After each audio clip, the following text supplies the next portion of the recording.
My name's Roger. I'm the Bishop of Colchester, so I look after the Church of England stuff across North Essex, from Stansted Airport up to beyond Saffron Walden, across to Harwich, down to Clacton, taking in Colchester, Braintree and Witham.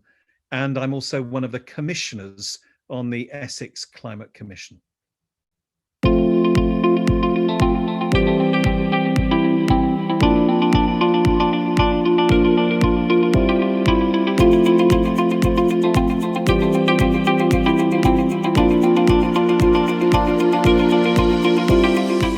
I've long had a concern for environmental issues, stemming, I think, from my background in science. I wasn't originally going to work for the church. I was going to be a research scientist, and I have a degree in chemistry. And I think the situation, though, has become more urgent. If we don't really work hard to cut our emissions by 2030, then the prospects of keeping that temperature rise down to 1.5 degrees centigrade look pretty bleak. And by the way, a 1.5 degrees centigrade rise is pretty catastrophic nonetheless. I think Greta Thunberg was right when she said, I want you to act as if the house is on fire, because it is. That's a pretty good analogy as far as I'm concerned. So there's an urgency to do something, as well as an interest in some of the science behind it all. But it's also personal. I was involved in delivering a water bowser to the people of Marsabit in Kenya. They needed a water bowser. We in Essex and East London raised some money to purchase it. They need it because they are dealing with severe drought year after year after year. And seeing what that means for them, for their livelihoods, for their chances of survival, it makes it personal too. So I was delighted when I was asked to be on the commission.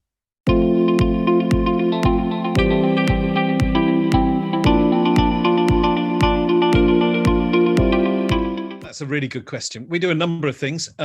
We're all vegetarians. I've been a vegetarian since 1989, and that makes quite a difference. We've got PVs on the roof of this place. In fact, I just checked, and we've generated nearly 18,000 kilowatt hours since they were put in. I have an electric moped. So all my short journeys, if it's just me popping into town or something like that, or going to a local meeting, I hop on my little moped, which is battery operated. It looks like a Vespa, but it's cheaper to run, cheaper to park. It's a great little thing. We try and reduce waste by right at the beginning of the supply chain as well. So I buy clothes that will last. So my shoes, which I wear most days, are made in the UK, in Northamptonshire. They've lasted me 5 years so far. My last pair from the same company lasted me 8 years. We also buy second-hand furniture. So thank God for eBay and local auctioneers. In fact, at a recent auction in Colchester, I picked up an occasional table, an Edwardian chair, and a Georgian corner cupboard, all for just £80. Not a bit of MDF in sight. So we also do our best by curbside recycling, although I'm sure that not all those bottles and cans are mine. But actually the beer, even the beer, you see, comes from a company that is certified zero carbon, so emission-free beer. So even in that, I'm doing my bit. So we're trying to do what we can, trying to reduce our impact, trying to recycle and reuse what we can. And I think hopefully that will make a difference. The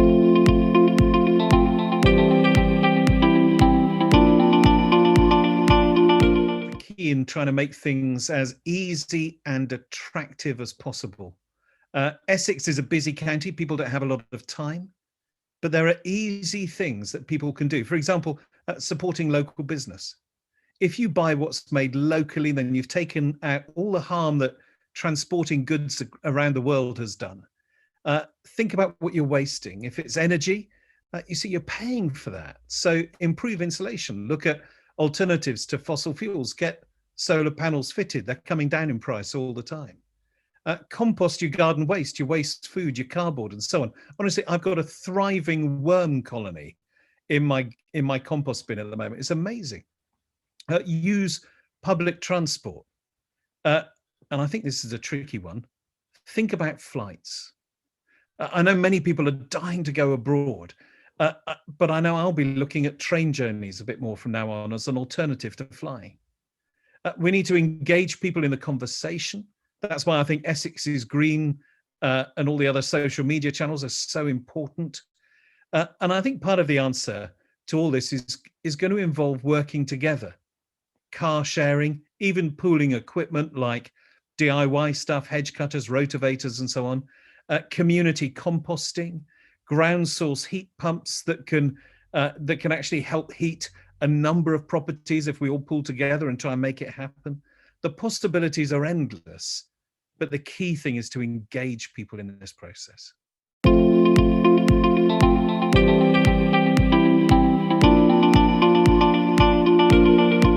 think this has been a really tough time for a lot of people. And two big employers in Essex will be struggling. That's Southend Airport and Stansted Airport.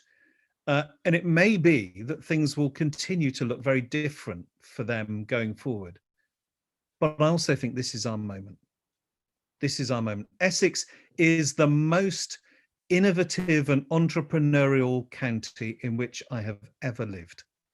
And I think we can make something of this. I shouldn't have to go to Germany, for example, to get triple glazed windows, or a place in Wales to get hold of these brilliant solar panels that look like slates, natural slate. We should be making that in Essex. But also, this is a nation, this is a county of inventors. You know, we were the first county to deliver on radio transmission and broadcast. Surely there are some people in Essex now who can invent solutions that we've not even thought of to problems that we've not really got our head around, so that we can actually do something going forward. I would love to see Essex as a centre for innovative green technology. And we can make that happen. We already have the first in the UK all-electric forecourt for charging electric vehicles, just outside Braintree. If you've not seen it, it's absolutely brilliant. There's more along those lines that we can do. Let's really put Essex on the map again as the place that is employing and developing and encouraging people in some of this new green technology.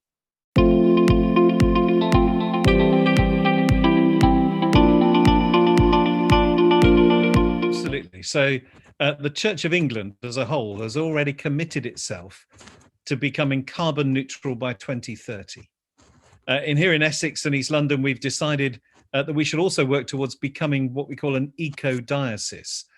So it's accredited by a Christian charity called A Rocha International.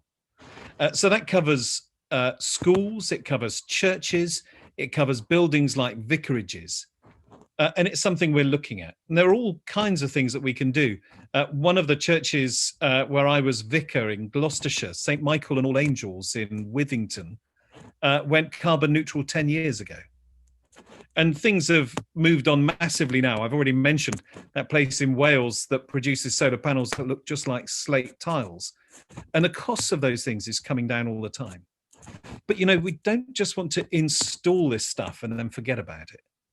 In our schools, for example, we can use it to teach others about our God-given responsibility as stewards of this earth. So Colne Gaines School were making wax wrappers for food using cloth impregnated with beeswax. Trust me, if you've never used that to wrap your cheese, it's the best way to keep your cheese fresh. But they were selling those, but children were also learning about alternatives to plastics. Another new build school that I used to go into had pupils managing the airflow and heat recovery systems themselves. That's the kind of thing we need to do. We can do all sorts of things, and the church is fully committed both locally and nationally to doing those things.